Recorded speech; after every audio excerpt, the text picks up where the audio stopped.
Hey everybody, today on Lore Friday, we're going to be continuing our examination of the adventures that make up Candlekeep Mysteries. This one is the first of two level 4 adventures. The level 4 is the only level that gets two adventures in this collection.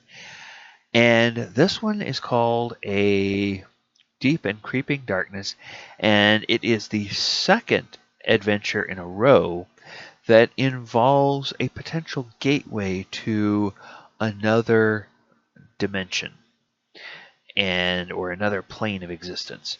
So let's go ahead and take a look at this one. All right, so the theme of this one is to solve the mystery of a town where a mining tragedy occurred long ago. The setting for this one is Candlekeep Library, and primarily the ghost town of Vermilion. However, there is a brief stopover in another town that is nearby. The teaser for this one is 7 decades ago, tragedy struck at a platinum mine in the town of Vermilion. And the backstory is a mining company has hired the PCs to look into the possibility of reopening a platinum mine in a remote village called Vermilion, where tragedy struck long ago. The library at Candlekeep may hold some clues.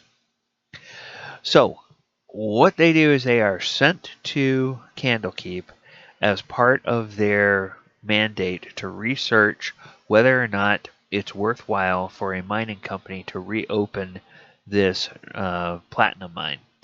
Why are they sent to Candlekeep for that? Well, the employers of the PCs have learned that Candlekeep has a volume which is a traveler's tale from Vermilion that details what happened to the town and why the mine was abandoned. So the party learns that the town was abandoned after townsfolk began being frightened by unseen voices and strange visions, and these all happened after a collapse within the mine that trapped 60 miners and ultimately wound up killing 30 of them. And in addition to all these strange visions and weird noises that people were hearing, people began just randomly disappearing from the town. And that frightened everybody else so much that all the people that were left just abandoned it. And as part of their mandate, PCs have to go explore the town, and they're told they need to go explore the mine as well. Obviously, people want to know if there's any platinum left. And when they get to the area, they actually are sent first to a town that is still surviving nearby, and that town is called Marin. And in Marin, they can actually talk to a couple of survivors of the Vermilion tragedy, and two of those survivors ask the party for small favors if the PCs go to the town to investigate. One of them wants them to retrieve a keepsake that was hidden in the town and put flowers on the grave of his dead wife. His wife was one of the miners that was killed in the accident. The other one wants the PCs to go and retrieve something that was at a shop they used to own in the town, and when they fled, they were so terrified they've never gone back in all of these years to try to retrieve that item. So they want to see if it's still there. Vermilion, when they leave Maron and go to Vermilion, they find that Vermilion is a ghost town in the real world sense. Everything is abandoned, and in every building that they go into, except for one building, there's no combat encounters.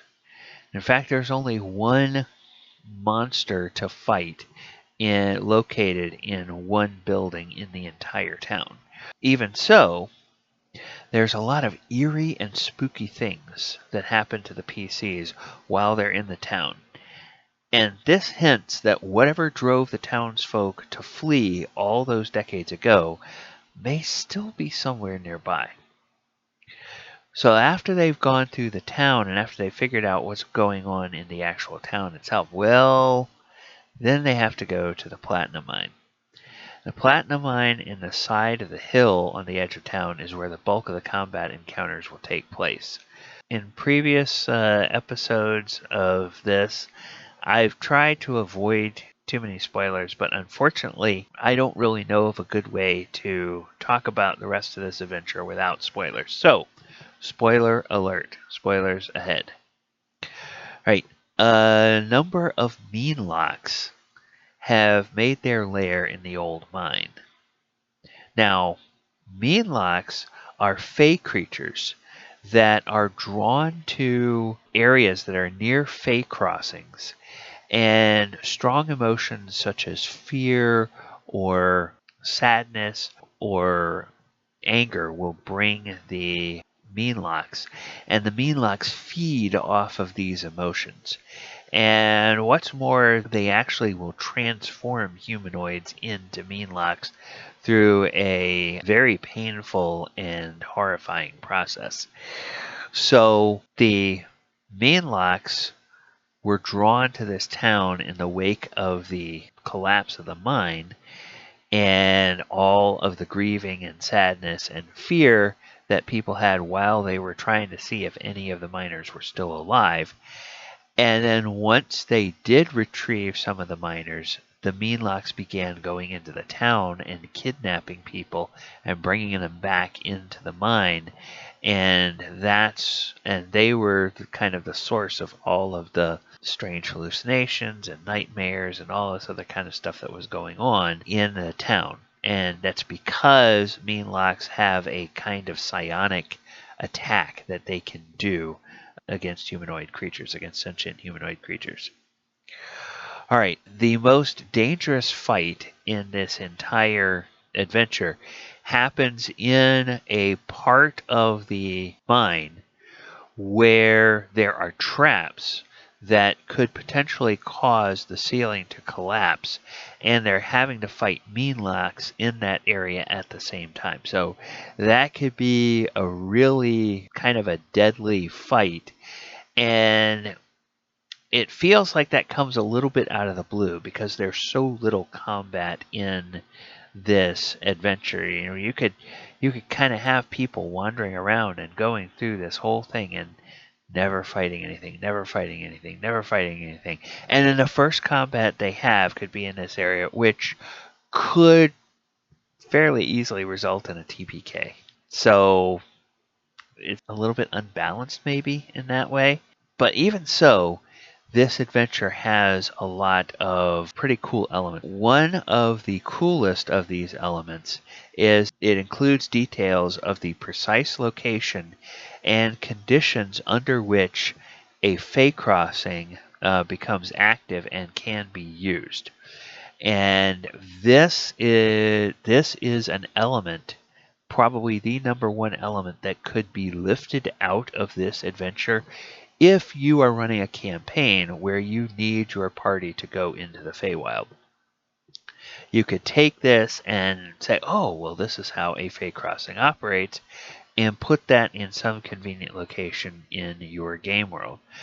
On the other hand, if you want a possibility for your characters to go into the Feywild, if you're kind of running more of a sandbox thing and you want to have that there, you could stick this adventure into your campaign, and as they discover, they discover what meanlocks are, why they're there, and oh, there must be a Fey crossing, and then they pinpoint exactly where that Fey crossing is.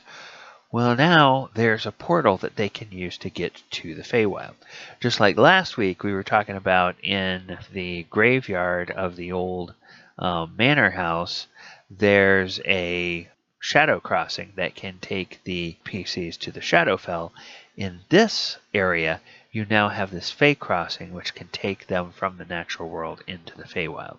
There's several dangling hooks left unwritten in the adventure, and just like I was talking about, that Fey Crossing is probably the most juicy of those. Also, some other really cool, usable elements of this adventure are the maps.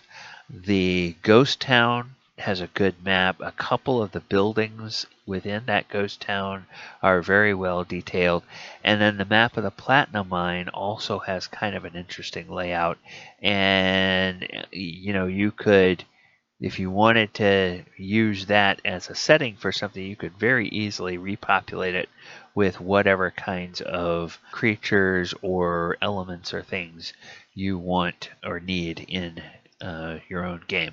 Like I said, the most common enemies in this particular adventure are meanlocks, and the toughest encounter is up to 3 meanlocks in that cavern that's rigged with traps to collapse the ceiling. I've talked about my favorite adventure, or my favorite elements of the adventure, homebrew adaptations you can use. And then in terms of using this adventure with other editions, everything in this adventure is found in one or more earlier editions of D&D. So it would be pretty easy to move that. And then if you're playing in an edition where meanlocks aren't a thing, well, we've had all kinds of fey creatures in every edition of D&D, all the way going back to original D&D.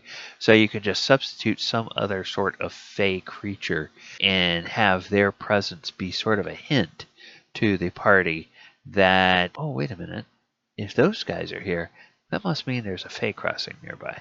Then they can figure out what that means. All right. Well, that's going to do it for this week.